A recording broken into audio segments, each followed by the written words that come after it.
Bismillahirrahmanirrahim. Assalamualaikum warahmatullahi wabarakatuh.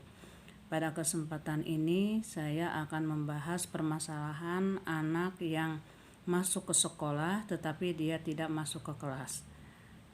Yang pertama, biasanya saya ke kelas itu langsung mengabsen anak-anak.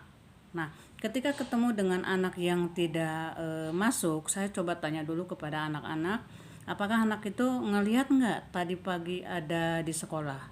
Jawaban mereka rata-rata ada, Bu, tapi mereka ada yang di kantin, ada yang di musola, ataupun ada di tempat yang lainnya. Kemudian setelah itu oleh saya didata, ada beberapa nama anak yang saya tulis. Nah, berikutnya saya coba dulu nyuruh teman-temannya untuk mencari dulu.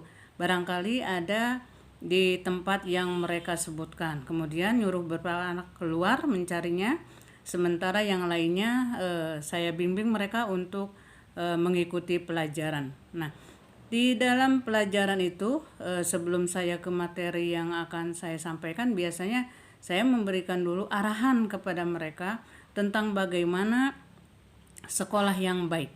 Karena sekolah yang baik itu bukan cuma butuh ilmu tetapi juga butuh karakter yang baik, sehingga ketika mereka nanti masuk di dunia kerja, mereka akan diterima oleh perusahaan dengan kualitas yang bagus juga. Nah, ketika di sela-sela saya sedang memberikan arahan kepada mereka, anak-anak yang tadinya di luar segera masuk.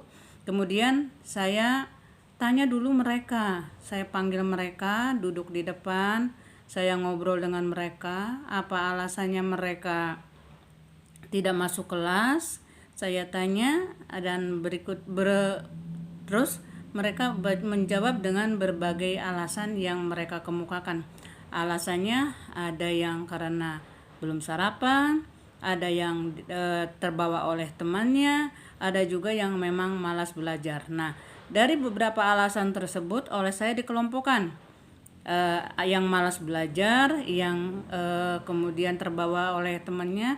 Kemudian saya secara berurutan akan mengklasifikasi yang menangani masalah ini dengan sebaik-baiknya. Kemudian di dalam proses belajarnya, setelah kegiatan tersebut, saya coba menjelaskan dengan sebaik-baiknya apa yang menjadi permasalahan mereka, kemudian mencari solusinya, dan pada akhirnya mereka bisa mengerti kenapa mereka harus ke sekolah, apa manfaat mereka ke sekolah, dan akhirnya tujuan mereka di akhir nanti ketika lulus dari sekolah adalah mereka masuk ke dunia kerja. Saya harapkan mereka dan saya arahkan mereka, kalau mereka rajin ke sekolah, insya Allah nanti ketika mereka masuk ke dunia kerja pun mereka akan rajin bekerja.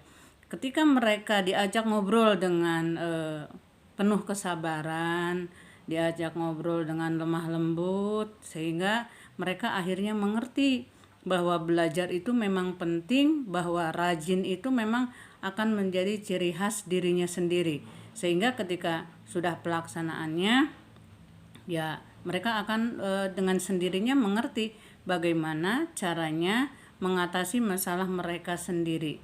Barangkali itu yang saya sampaikan. Selama 1 jam pelajaran saya coba bimbing dulu mereka. Nah, setelah selesai baru saya melanjutkan ke tahap berikutnya, yaitu belajar. Ini permasalahan yang saya ambil saat ini. Terima kasih. Assalamualaikum warahmatullahi wabarakatuh.